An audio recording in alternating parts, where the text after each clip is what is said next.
se transformar digitalmente não é mais é querer ou não querer, é uma necessidade. Ou as prefeituras passam por uma transformação digital, ou elas vão ser atropeladas pelos novos tempos, e aí vai ter uma dissociação, né? Tem os anseios da sociedade, que elas sabem que conseguem, e isso vai estar destoando do que a prefeitura entrega. Então hoje não é mais uma opção, nós precisamos nos adaptar rapidamente.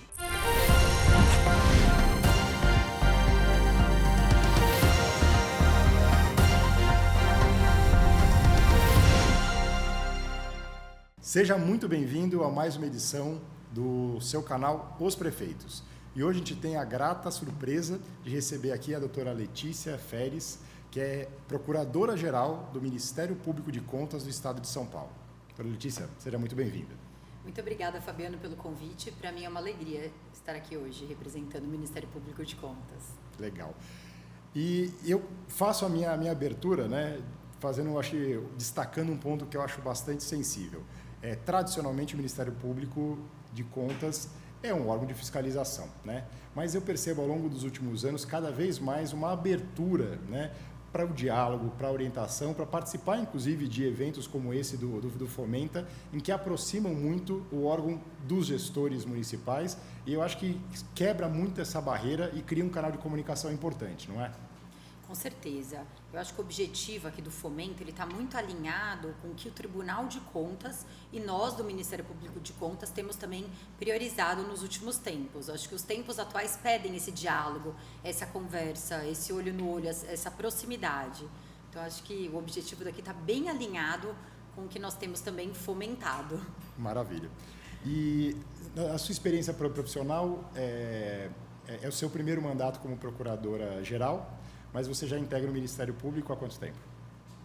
Eu estou há 12 anos no Ministério Público de Contas, quase 13, tá? Então, 12 anos e quase 13 anos de Ministério Público de Contas. Nós, até para contar um pouco da história, posso aproveitar a oportunidade? Por favor.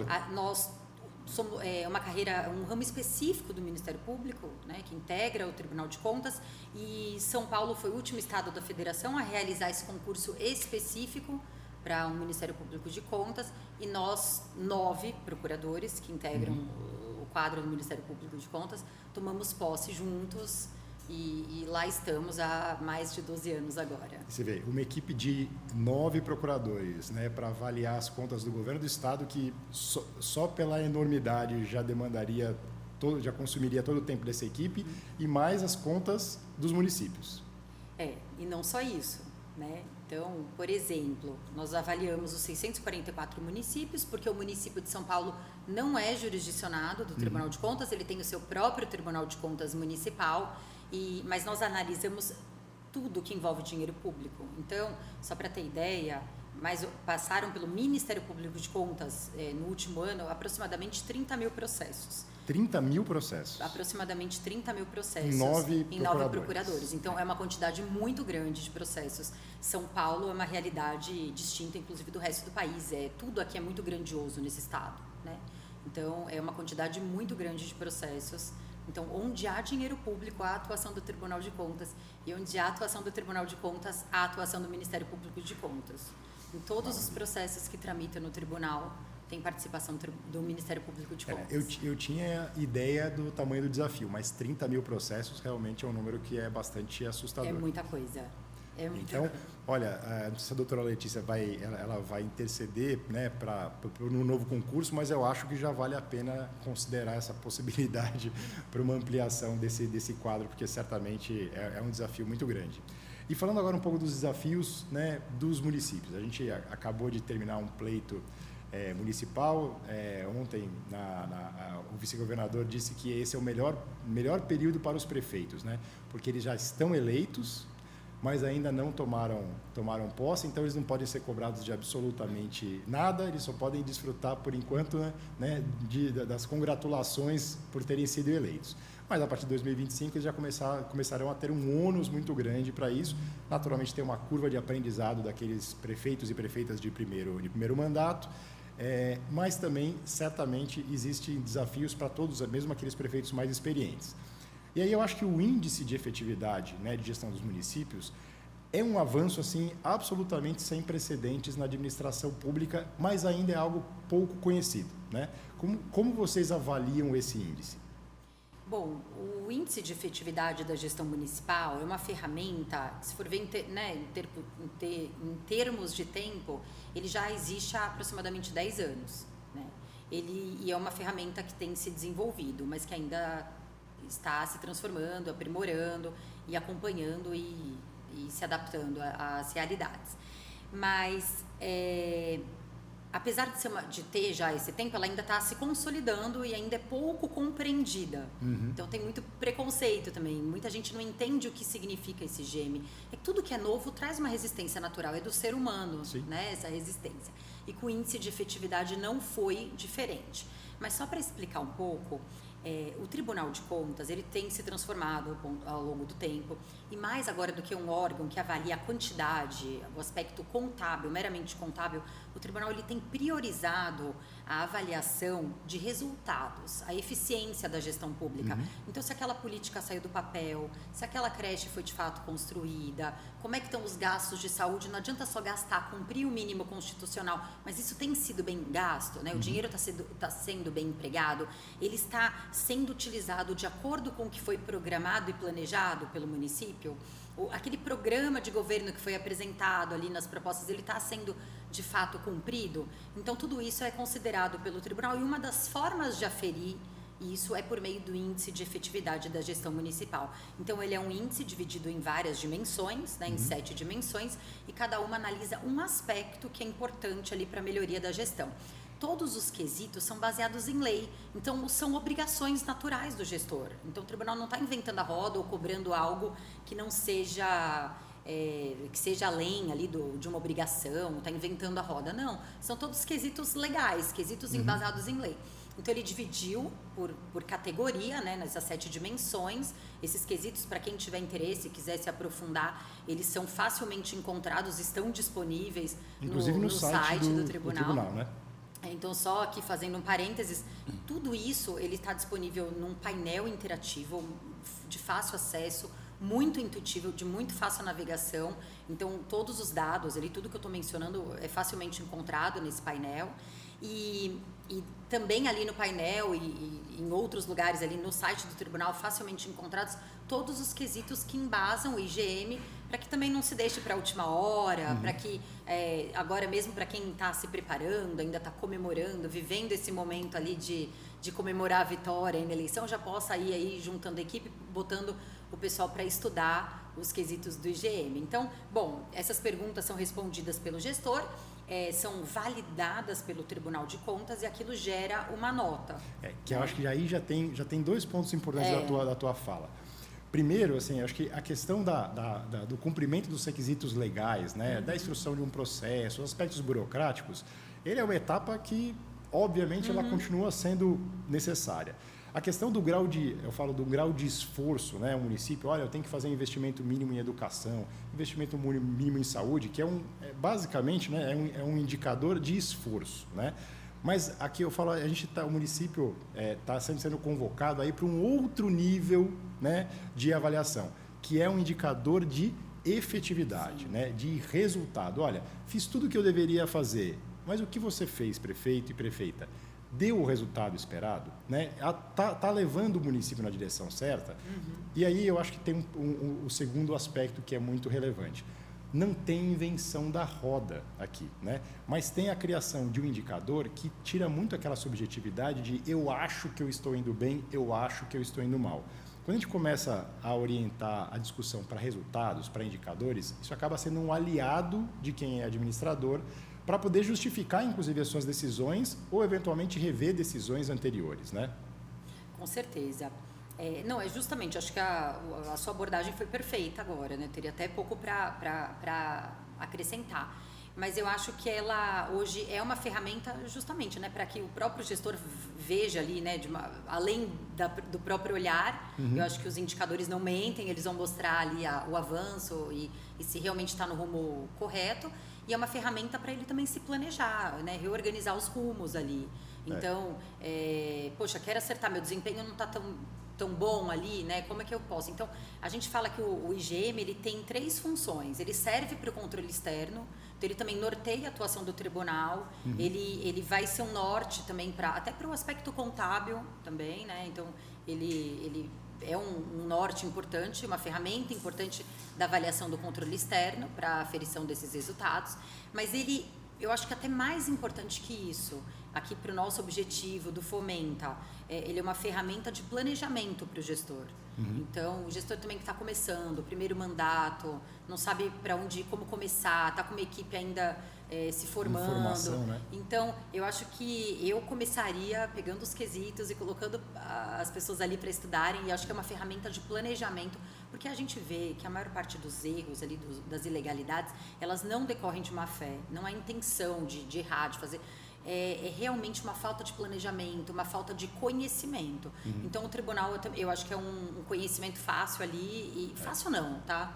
É simples, mas não é fácil. Não é fácil, não tá? é fácil. Eu acho que demanda e também, só para assim, que é e também uma ferramenta de controle social. Afinal de contas, nós aqui, funcionários públicos, agindo em nome e no interesse do titular do poder ali, que é o povo. Então, eu acho que é uma forma também da população ali municipal ter contato e acompanhar a evolução da sua prefeitura nesse aspecto aí de qualidade.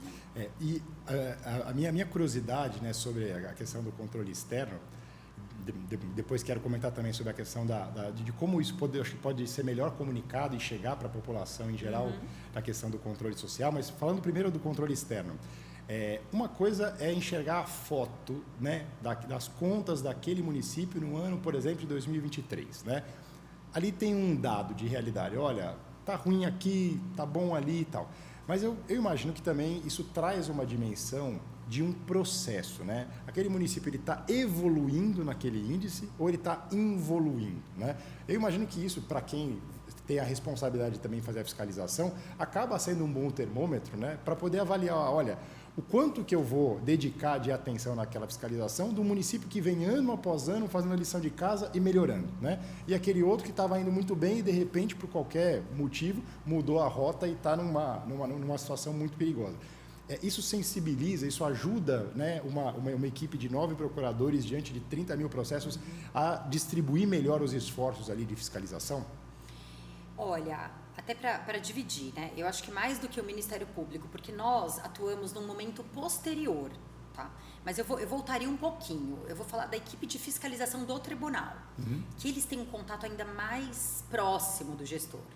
E nós, até para trazer dividir assim um pouco, nos ciclos de debates desse ano, de 2024, nós conversamos com alguns diretores de unidades regionais do Tribunal de Contas e eles traziam muito isso. Eles tinham na ponta da língua os municípios que estavam melhorando. Eles torciam, eles falavam, olha, o município tal é bem provável que esse ano atinja o B.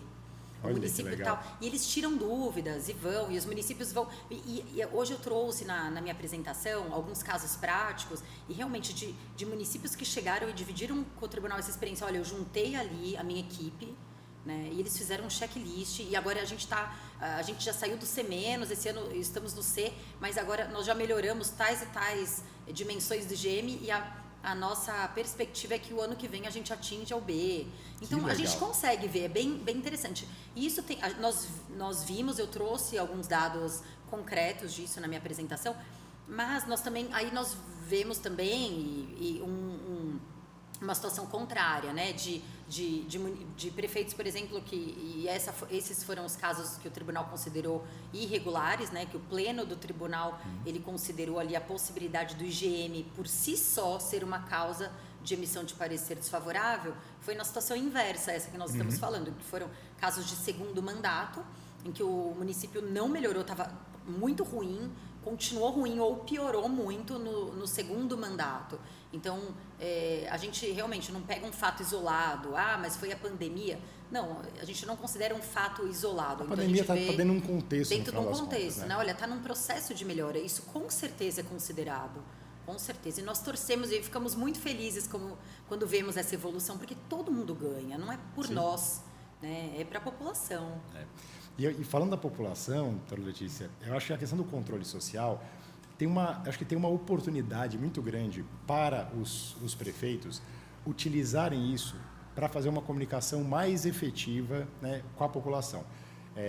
Naturalmente, acho que todos nós acompanhamos as propagandas eleitorais, né, obrigatórias, né, e eu vi pouquíssimos candidatos, né, pouquíssimas campanhas falando sobre o índice. Né? Mesmo candidatos à reeleição, que tinham a possibilidade de olhar a evolução dos índices do seu próprio município para poder falar isso como uma realização, não falaram. Né? Então, aqui eu acho que existe uma oportunidade muito grande, primeiro, né, eu falo dos atores políticos, né, dos gestores se apropriarem, né, no melhor sentido da palavra, desta informação, desse índice, e utilizarem isso para poder se comunicar e, de novo, tirar aquela subjetividade. Porque, no final das contas, um prefeito ele vai ser responsável por todos os municípios, por todos os cidadãos daquele município, aqueles que votaram nele ou que não votaram. Né? Então, quando você consegue mostrar que depois de 1 ano, 2, 3, você teve evolução no índice, isso acaba sendo um resultado muito importante. E para quem é cidadão, né, e todos nós, em cada um do seu município, do seu estado, nós temos essa condição.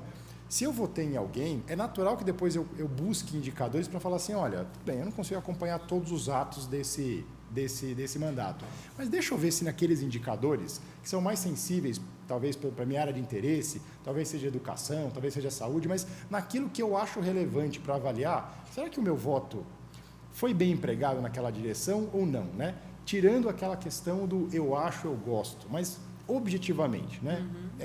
Tá indo na direção certa? Com certeza. Eu acho, nós vivemos uma nova era dos dados, né? Então, assim, hoje nós temos acesso a esses dados, os dados estão organizados e hoje nós estamos falando desses dados organizados para a formulação desse índice de efetividade da gestão municipal. E esses dados, eles estão expostos de forma muito transparente pelo tribunal. E, na verdade, são dados públicos, são dados que já deveriam estar à disposição da população, né? Mas nós temos também essa oportunidade de organizarmos aí na forma desse painel no IGM. Então, isso facilita muito para tirar isso que você falou, essa subjetividade, né? E deixar isso amplamente divulgado e de fácil acesso para que todos acompanhem, né? Nós não vivemos de forma isolada, somos todos parte aí desse problema e todos podemos participar, acompanhar e acompanhar essa evolução também. E a população participando e cobrando, hoje ela consegue, né, acessando esses dados, os meios de tecnologia propiciam isso, e também ultrapassam as barreiras do município, né? Então, hoje, eu não preciso também só que aquele município me dê essas informações para que eu avalie se ele está indo na direção ali prometida na campanha ou que eu esperava. Então, hoje a gente tem outras ferramentas que levam essa informação para a população e que também permitem que ela faça essa avaliação ali de como está a direção do município dela. E compare, né, com outras realidades. Olha, tem um município aqui do lado que está muito melhor. O que está acontecendo de diferente? Então, hoje esses dados estão públicos, estão cada vez mais fácil também de entendimento, de compreensão. O tribunal tem investido nesse papel pedagógico. Não, então, e o painel realmente ele é muito amigável. Né? Embora ele tenha muita informação, com certeza, ele é de fácil compreensão. De fácil compreensão. E a nossa ideia é deixar isso cada vez mais fácil, mais intuitivo, mais leve, né? Para que eu não precise ser um técnico realmente, né? Para que qualquer um que não entenda nada, não seja formado em direito, não tenha uma formação específica em gestão pública, mas que consiga acompanhar e entender. Né? Então, acho que esse é o objetivo, deixar tudo mais fácil, para que a população acesse essa informação de forma mais fácil. E aí gera esse anseio social, essa vontade de mudança, essa pressão também. Então, sim, hoje está mais fácil acompanhar do que já foi. Né? E a questão da comparação, eu acho que esse painel ele traz uma série de possibilidades. Primeiro, a comparação do município consigo mesmo, né? com a sua evolução ano após ano. Aí eu acho que já tem, se fosse só por isso, já valeria muito a pena.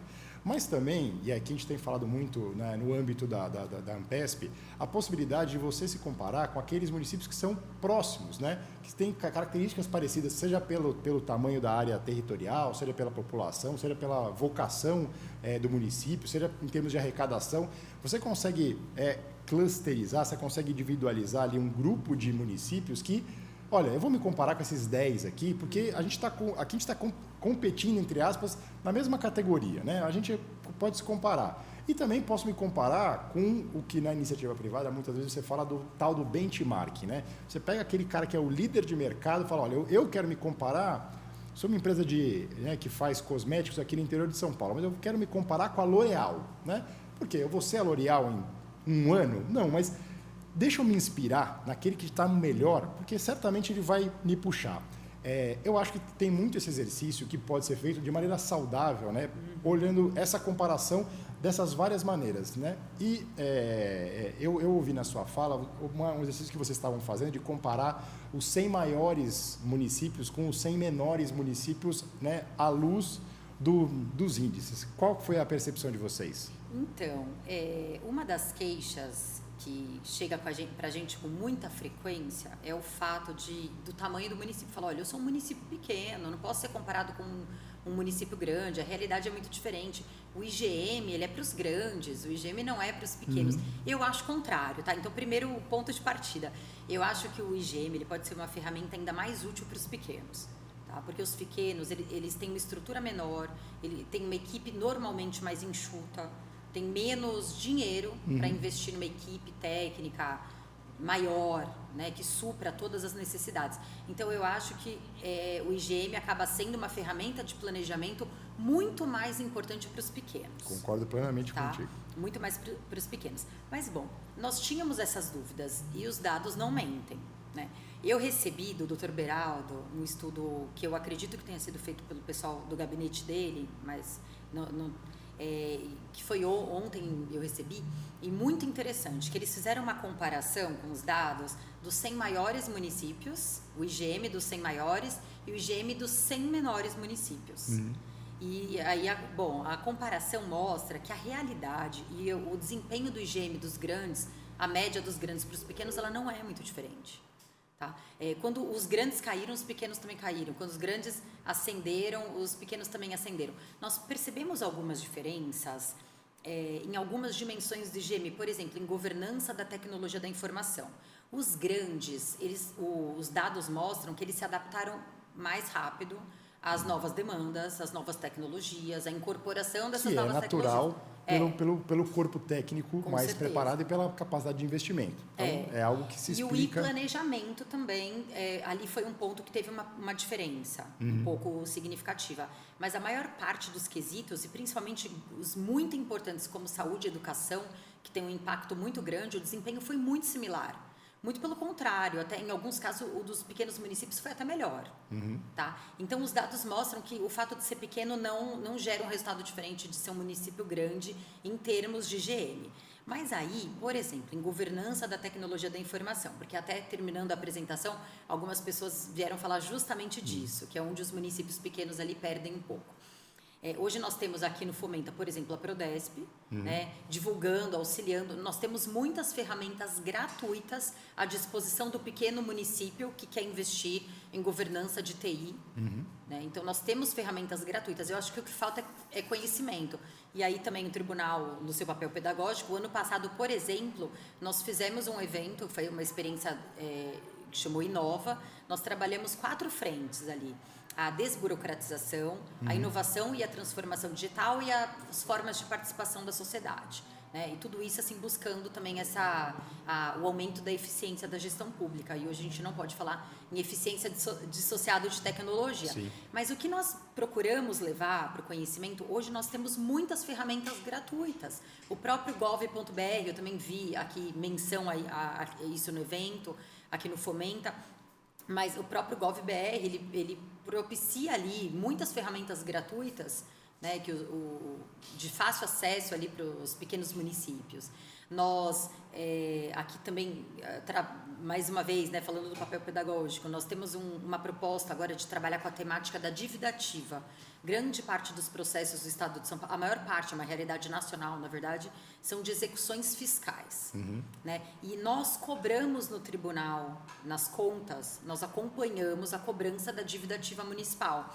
E nós vemos assim, com muita frequência que os municípios não têm cobrado. Isso representa uma renúncia de receita, é dinheiro nos caixas municipais que deixam de entrar. Então, o tribunal tem trabalhado com uma frente de ação.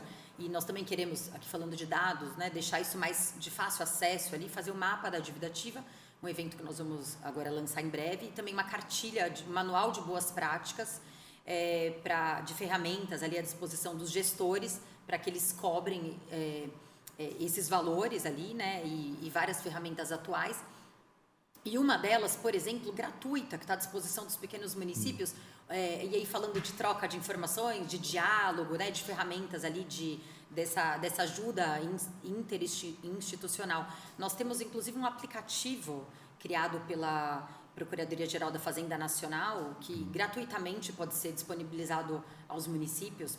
Né, eu sei que a Procuradoria do Estado já celebrou esse convênio, tem municípios paulistas que já firmaram também esse acordo. Eles têm uma espécie de um aplicativo só para facilitar, e aí quem tiver interesse pode entrar no site deles e aprofundar esse conhecimento, ou depois consultar o nosso manual, onde vai ter o caminho ali para quem queira entender um pouco mais desse caminho. A divulgação vai ser ainda esse ano? Vai ser esse ano, 5 de dezembro, Legal. Agora de 2024, sendo um videocast, um podcast, e considerando que as pessoas podem ouvir isso só ano que vem, então se o evento por acaso já passou, podem entrar ali no site, consultar esse painel do Tribunal de Contas, mas ele vai ser lançado agora no dia 5 de dezembro, com esses dados detalhados, e a cartilha, né, esse manual de ferramentas ali à disposição do gestor que quer cobrar e entender ali os meios extrajudiciais para cobrança mais fáceis, entre eles esse aplicativo, por exemplo, gratuito, que facilita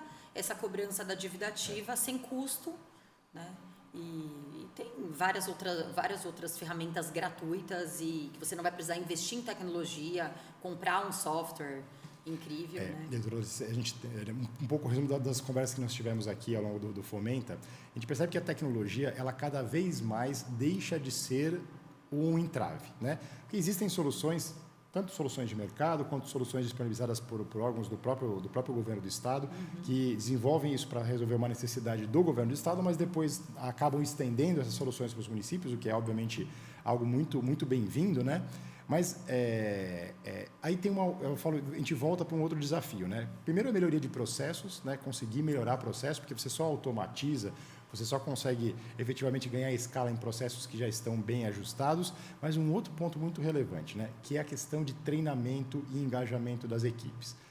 Existe, cada vez mais, somos todos hoje acostumados a consumir tudo de forma digital na pessoa, né, na nossa vida particular. Então, seja para fazer uma compra num supermercado, para poder chamar um carro por aplicativo. A tecnologia e essa versão digital dos serviços já não é mais um entrave para ninguém, embora as gerações mais novas façam isso com naturalidade. Hoje, pessoas de idade avançada também conseguem consumir isso. Mas eu acho que existe, quando a gente olha para o serviço público, a gente também precisa entender que o serviço público tem que caminhar nessa direção, né? A gente não pode mais associar a qualidade do serviço público como algo apartado, né? O cidadão, ele julga que ele consome um serviço de água e esgoto, e ele consome um serviço, eventualmente, de um streaming, mas ele tem a mesma expectativa de conseguir, por exemplo, ter um canal de atendimento que seja eficiente, né? E aí eu acho que as prefeituras, que são a ponta de prestação de serviço para o município, têm que se ver nessa condição, né? Como é que eu, prefeitura, que atendo uma série de necessidades, como é que eu me coloco num canal que seja amigável, que seja rápido, que seja escalável e que o meu funcionário consiga se ver ali representado, talvez não mais no balcão de atendimento da prefeitura, mas talvez atendendo um ticket que o cidadão abriu no poupa-tempo, né? Mas tudo isso é serviço público, né? Então, eu acho que existe uma mudança de consciência, que eu acho que a questão dos índices traz para o servidor público uma necessidade de buscar uma atualização, né? De buscar treinamento. Não é simples, né? A gente sabe que a gente tem mudanças geracionais importantes, mas acho que esse é um desafio, né, doutora, que todos os servidores públicos vão ter que enfrentar. A digitalização dos serviços, ela é uma realidade cada vez mais avançada e todos os órgãos, inclusive do poder, né, judiciário, legislativo, executivo, todos estamos sendo convocados nessa direção, né? E isso é um caminho absolutamente sem volta. Com certeza, é um caminho sem volta. Eu estava até brincando agora há pouco, né? Nós estamos numa nova era, é fato. Não tem como voltar atrás.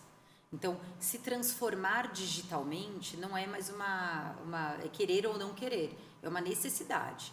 Então, ou ou as prefeituras passam por uma transformação digital, ou elas vão ser atropeladas pelos novos tempos, e aí vai ter uma dissociação, né? Tem os anseios da sociedade, o que elas sabem que conseguem, e isso vai estar destoando do que a prefeitura entrega.